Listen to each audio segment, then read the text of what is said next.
Welcome to the Supported Living Property Podcast with your host, me, Lisa Brown, the place to learn about supported living property investing.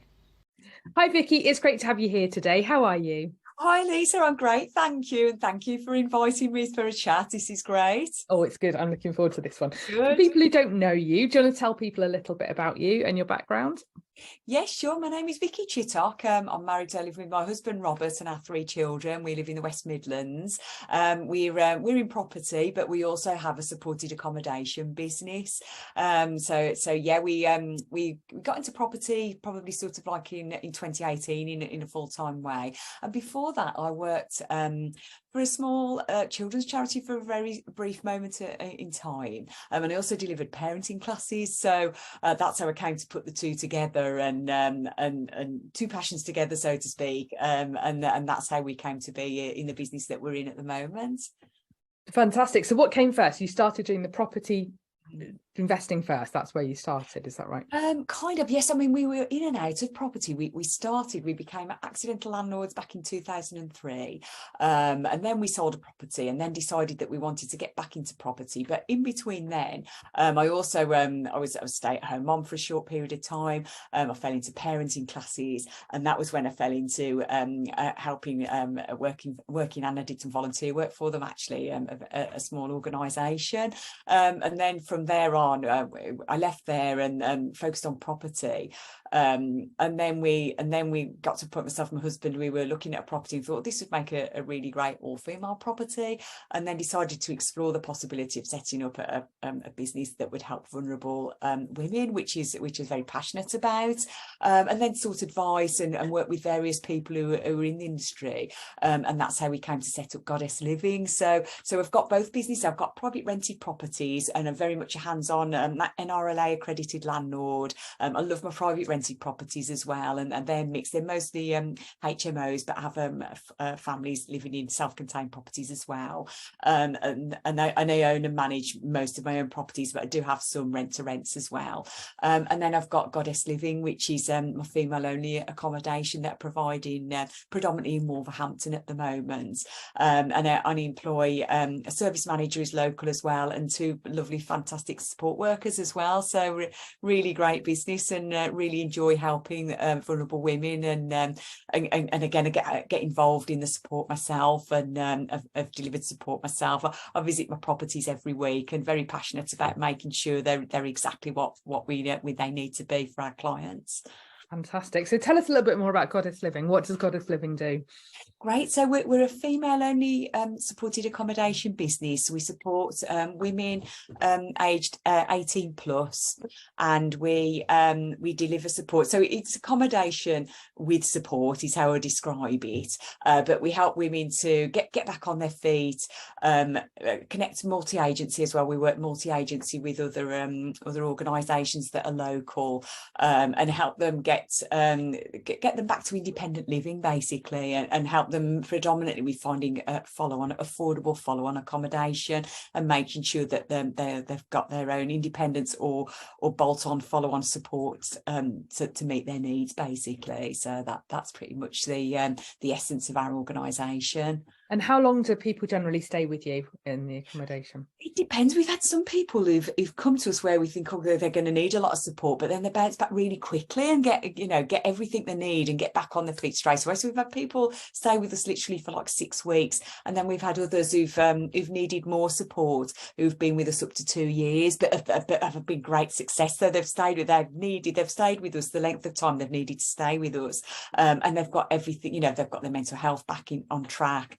They've got their others, they might have substance misuse or alcohol misuse problems, so they've got those under control in a way that they're absolutely ready to move on. And then once we know they're absolutely ready, we get them, we get working with the other agencies and help them their accommodation, because a lot of people have become vulnerable because they just haven't got the skills to apply for properties or fill in all the forms and send off their ID, the right to rent checks and things like that. Sometimes it's just the basic stuff that could lead them to being like street homeless. So, that catalogue of events, and we always say that everybody's only one bad decision away from being in that situation. It can happen to anybody. When you see the different types of people we get from all the backgrounds they're from, it could happen to anybody. And I think we need to be humble when we're dealing with people in that situation.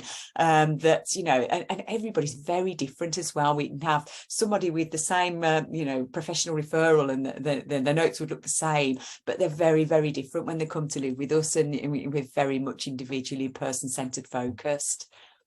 And you run the properties as sort of HMOs. That's where we do. Yes, they're all 4-bedroom house shares that we have. We prefer not to have the bigger ones, bigger properties, because then it can, when you're working with vulnerable people, they're all complex as well, and one person can impact on another. And I know my service manager does an excellent job of conducting assessments and making sure that we risk assess people, and we don't put match the wrong people together, which sometimes inevitably happens as well. That sometimes happens. So we have contingency in place where if there's a placement that's not working out, we can look to moving them to another property that we have. But we also network very closely with other providers in the area, and we all talk to each other. We all share, try and help each other out, because it's all about doing things for the good of your clients, really, isn't it? So that's the way we like to work, and we like to think we've got a good relationship in the area that we work in,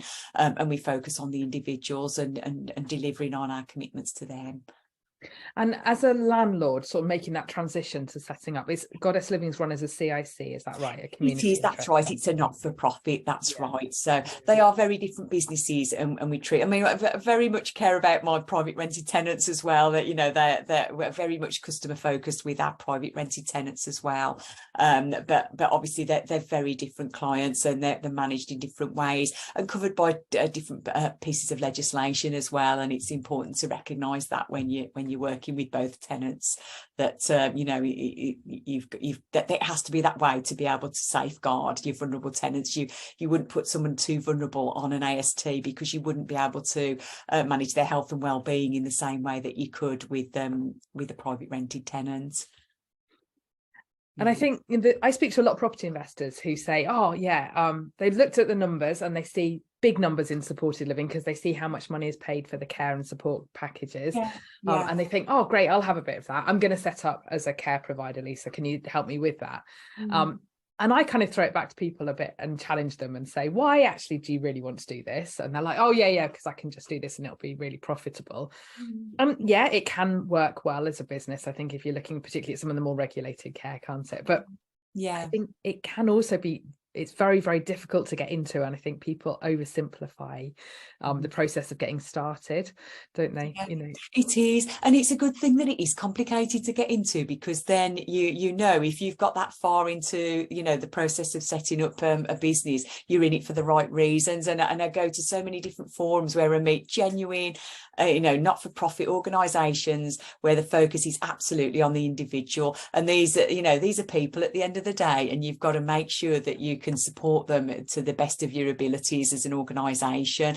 And it's not an organisation to get into. If you can't think like that, I think you shouldn't get into supported living. You've got to think of them, they're people and they need support, and you've got and it's not easy. A lot of people who are vulnerable, they're complex people, and that's why they're vulnerable. And you've got to have that to the front of your mind every time, and do whatever you can as a business. Be creative in working with other agencies to make sure that you can meet their needs, because there's not always funding available for people as well, and that's quite a common problem. So if you're coming from an industry where you're being attracted to it by returns or something like that, then you've got to absolutely know that you're committed to helping and supporting these people in the best way that you absolutely can. And we don't always get it right. So sometimes things go wrong, and we have experiences where we've got we've got to look at things and think, oh, what could we have done differently here? And it's not easy at all. It's and that is why the rent rates are what they are. It's you've got to be committed to really helping the people and absolutely want to help them. It's not, you're not just a traditional landlord, and and even when you are a traditional landlord, you've got to be customer focused, compliance focused. So it is absolutely another level when you're working in supported accommodation, and you have to respect that and be committed to we've the calls in the night, or if staff are off sick, you've got to be ready to get in there, literally roll your sleeves up, make sure that the people are supported, and be available 24/7. Christmas Day, Boxing Day, New Year's Day, we've been out to our properties and covered staff. And that is what you do whatever it takes to make sure that the vulnerable people are supported, and that is really important. And I think that's the thing that people don't appreciate is how hands-on it can be. I think definitely, don't they? I think you might have a brilliant staff team, but actually if your manager's off sick or something happens, you're going to get that Sunday morning phone call. You've got to step up, and I've been there where I've been waiting to go into my daughter's violin concert, and I've been on the phone to somebody vulnerable and trying to arrange for medical professionals to go out to them, and that's what you have to do. That is how it is with this with working with vulnerable people. That is how it is. And as a property investor, you own the properties and then do you let them to Goddess? Is that the kind of structure that you have? We do in a fully transparent way. That is how we work with our properties. We've considered looking to lease other people's properties, but we like to be in control of the properties and everything that goes on with them. With our maintenance team, they go out regularly every 2 weeks anyway, as we do property checks together. I accompany the staff as well and do the property checks with them, but also in between, if there's any emergencies, locksmiths and things like that, we've got contingency in place that we can get somebody straight out to them or go out to them ourselves. Our properties are close enough that we can go out personally if we have to, and obviously do that. So yes. And that's obviously really important in supported living, isn't it? Because you probably get heavier wear and tear of the properties, and massively. It does, yeah. The wear and tear is a lot more extensive than it is in my private rented, and that is just inevitable with with the clients that we work with. That's what happens. And so that's another cost consideration, isn't it? When people are looking at those top line numbers, absolutely, there's all of this money. Exactly. Those numbers are there for a reason, and they're not for profit for a reason as well. And you have to be sensible and fully transparent, and accept that things that cost a lot more. The mortgages are a lot more. The insurance is a lot more. Both buildings and contents insurance is significantly higher, and obviously you have the staff to pay and associated costs with staffing, professional fees, and as we mentioned, maintenance as well. There are a lot more costs, and the costs are significantly higher, and that is why the rent rates are higher. And it's just accepting that it's not a property business, it's a supporting people business and an accommodation. So your temporary accommodation and support, and that is where most of your focus needs to be. And you're based in Wolverhampton at the moment. What are your plans sort of going forward? Have you got plans? Yeah, we mostly our short-term plans. We want to really focus on quality and making sure that it's a business that we can fully keep our arms round, that we know what's going on in all of our properties. We're well connected with the neighbourhoods as well. We with the police and domestic violence charities, and we're just focusing on quality short term. We will organically grow the business, probably into other areas where we know that there are higher demands for the type of product that we supply and the service that we provide. So that's something that we'll be looking at, but also I'm looking at I'm helping other people, and obviously my private rented as well is an area that we're looking at. So not plans to build a huge empire. We just like to have a small niche, well looked after business where there's a focus on quality, both with our service users and with our employees as well. It's just nice to have. We employ local people, We help local people, and then we just want to have a nice controlled business that we can be happy with, and know that we help people. We get really great feedback from people who've stayed with our business. We keep in touch with residents who've left as well, and they keep in touch with us and send me pictures of the flats that they've moved into, and I love seeing that. It makes it all worthwhile, because it is very hard work. And when I have difficult days, when I'm thinking, why am I in these businesses, we all do, I think about these people, and sometimes I look back on the messages they've sent me, and nice things that they've put about us online, and I think, oh, it's so worth it when you have that lovely feedback, and meet really fantastic people who've got really interesting lives as well, and most people sadly have suffered traumatic experiences by the time they come to us, and then we help them on from there. But it is nice to think that you could have made the difference in somebody's life just by providing high quality accommodation and support, where you can go in and just fill in the gaps in their support needs, and those little things, be it giving them a lift to somewhere. We've had people where just giving them a lift to somewhere where they couldn't get to at that right time in their lives can make all the difference, and these things. But filling in forms is the biggie, and reconnecting with the families where they're falling out with the families, because family connection is absolutely critical, I think, for vulnerable people, because often they've become homeless because they've not they've fallen out with family where they could have stayed at somebody's house. They've fallen out with them, and that's how they become homeless. So all these things are really important. It's it's brilliant. I love it. It's so inspiring, and I think what you do is obviously so impactful, and like you're saying, focusing on the small scale actually, and not necessarily looking at growing massively, but just the quality that you're delivering.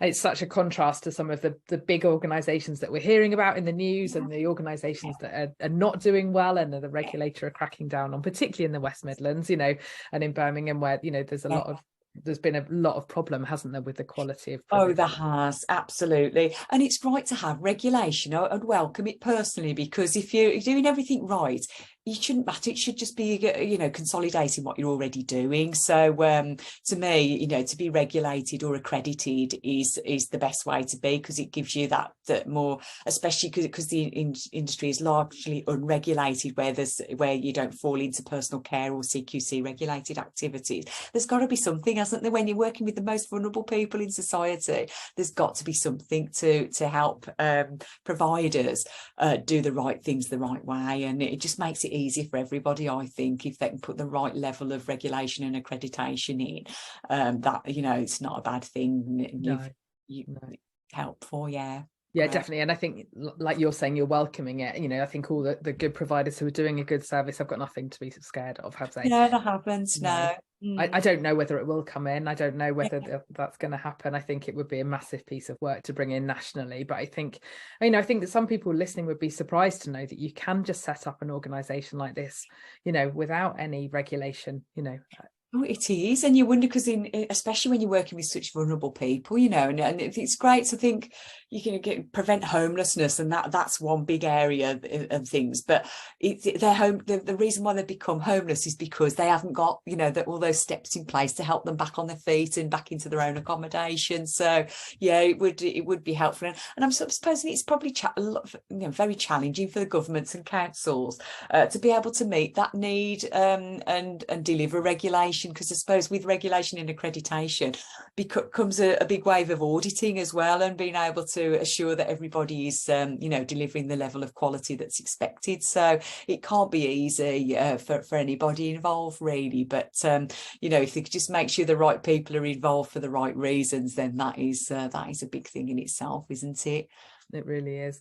Vicky, thank you. Is there anything else that we need to talk about? I'm trying. We planned ahead some things to talk, and we've kind of gone off on tangents, but they've been brilliant tangents. I love it when that happens. Great. I'm hoping it's helpful, because I suppose it depends on the audiences, because we'll either have people who are already providers already listening, and which is great, and I'd love to connect with other providers as well. I think the more people we connect with, the better in terms of help more people if we all work together, and I very much like that approach. working together to achieve a common goal. And the same with genuine property investors as well. There are a lot of genuine people who've got a lot to give from the property community. Are a really great group of people, and there are a lot of very nice, honest people in the property community who would be great at this, and who are brilliant landlords anyway. They've got private rented, and they really look after their tenants and really care about their private rented tenants, and they've probably got backgrounds that would help them and that would add a lot to supporting vulnerable people. So it's never a bad thing for people in property. Obviously, we've discussed the fact that there are people who might want to go into it the wrong reasons. There are a lot of great people as well in property who could go into the right reasons, and you know, and that is great to know that there are people out there. So hopefully there are a lot of those in your community that we can connect with as well, and share great experiences. Fantastic. We'll pop your contact details in the show notes, Vicky, so people can get hold of you. I will. And thank you. All right, take care. Right, thanks, Lisa. Bye. Bye.